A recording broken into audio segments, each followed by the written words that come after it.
Hello, sweet friends, and welcome back for another Read Aloud. Sorry, the lighting is not great, but it's in the evening, so it's getting darker outside. This is kind of what we're working with. So anyways, I hope everyone's having a happy Sunday.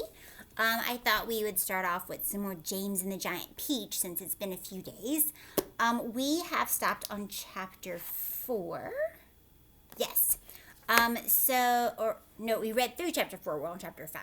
So the beginning of our book, quick recap, is we met James Henry Trotter, who had a great life with his mom and dad up until he turned 4 years old. And then his mom and dad went into the city, and a hungry rhinoceros got loose from the zoo and gobbled up his parents. Very sad for James because there was no one left to take care of him, so he was forced to go live with his Aunt Sponge and Aunt Spiker, who are horrible people. They don't want James. They don't like James. They're mean to James. They are just despicable people.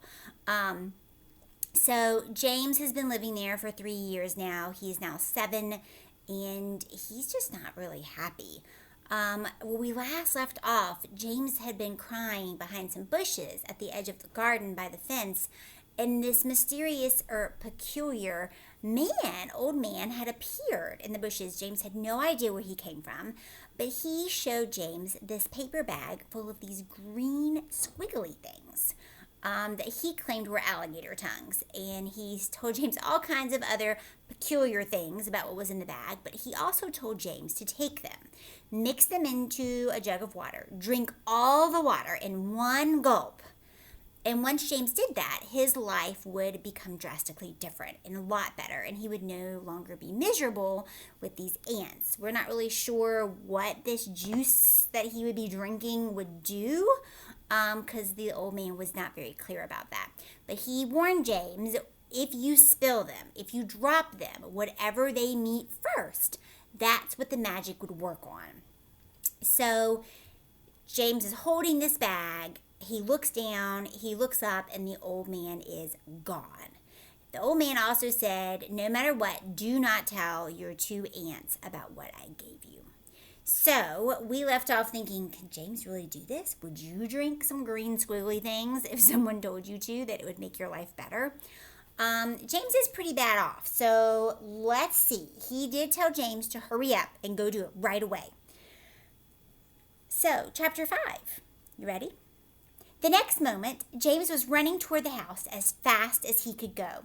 He would do it all in the kitchen, he told himself, if only he could get in there without Aunt Sponge and Aunt Spiker seeing him.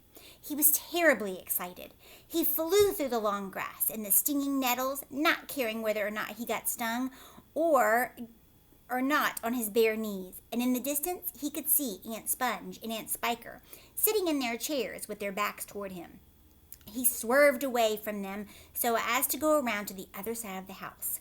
But then suddenly, just as he was passing underneath the old peach tree that stood in the middle of the garden, his foot slipped and he fell flat on his face in the grass. Now, if you have something in your hand and you're running and you fall and you're not expecting it, what is probably going to happen to the stuff in your hand? I know when I fall, the first thing I do is let go. Is that what you do? What do you think James is going to do with the bag of the magic green squiggly things? All right, let's see if you're right.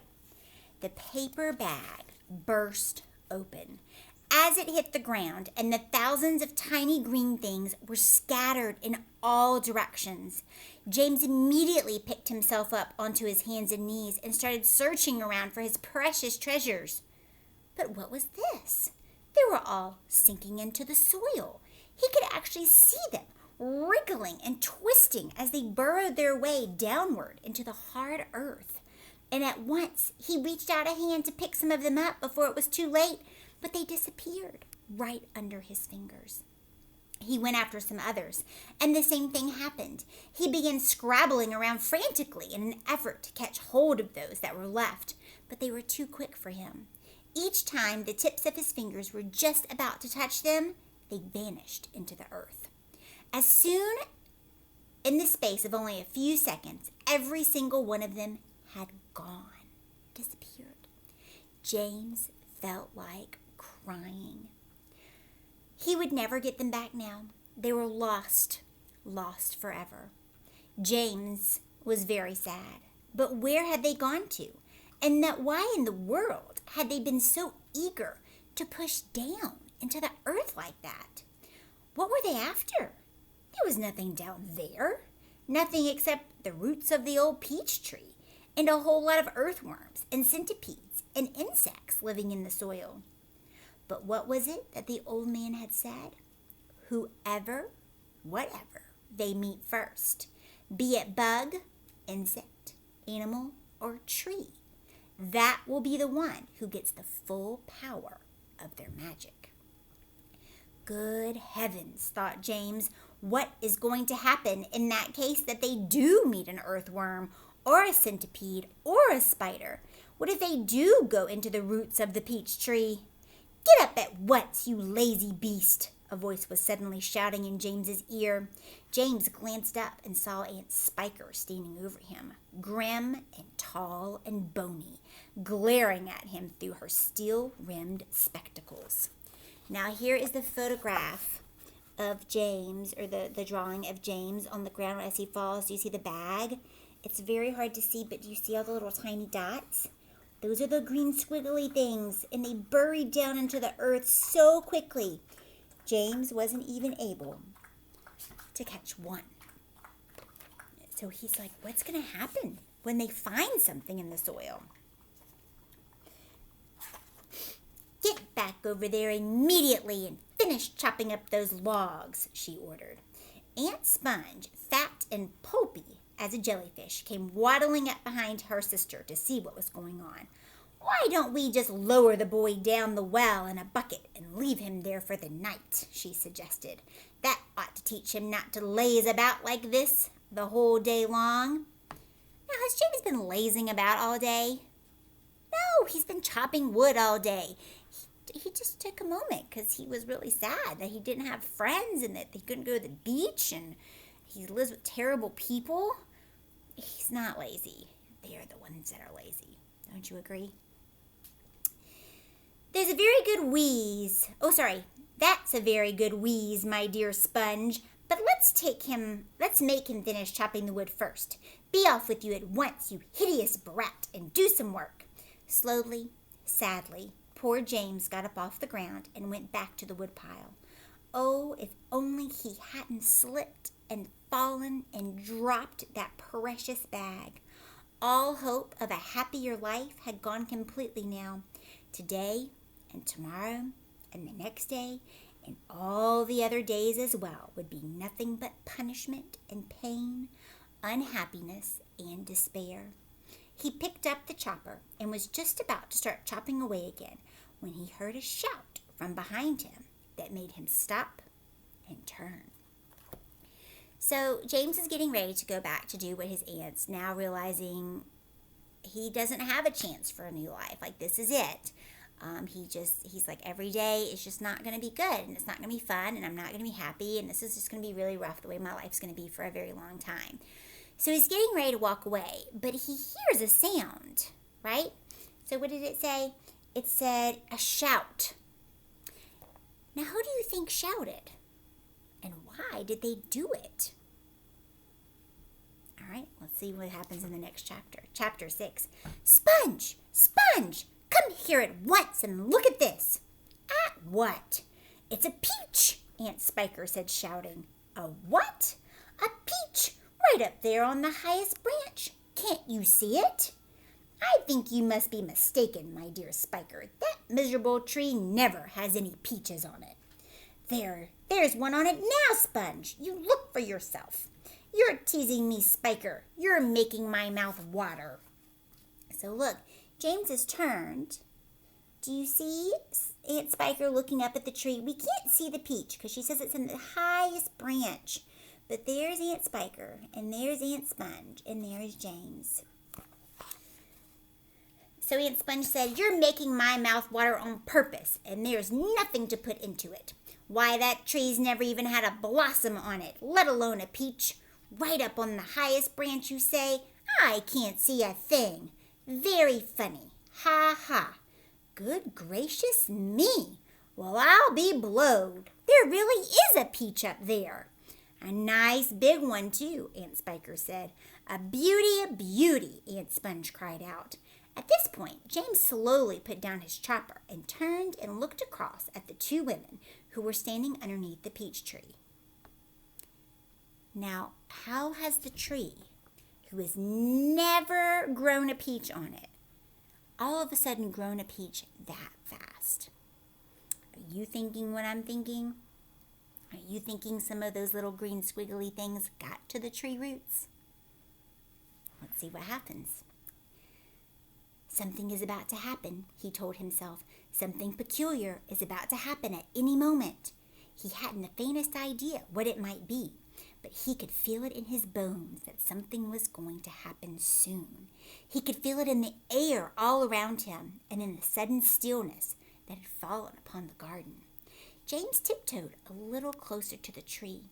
The ants were not talking now. They were just standing there, staring at the peach. There was not a sound anywhere, not even a breath of wind. And overhead, the sun blazed down upon them out of the deep blue sky. It looks ripe to me, Aunt Spiker said, breaking the silence. Then why don't we eat it? Aunt Sponge suggested, licking her thick lips. We can each have half. Hey, you, James, come over here at once and climb this tree. James came running over. I want you to pick that peach right up there on the highest branch, Aunt Sponge went on. Can you see it? Yes, Auntie Sponge, I see it. And don't you dare eat any of it for yourself. Your Aunt Spiker and I are going to have it between us right here, right now, half each. Get on up there with you now. Up you go. James crossed over to the tree trunk.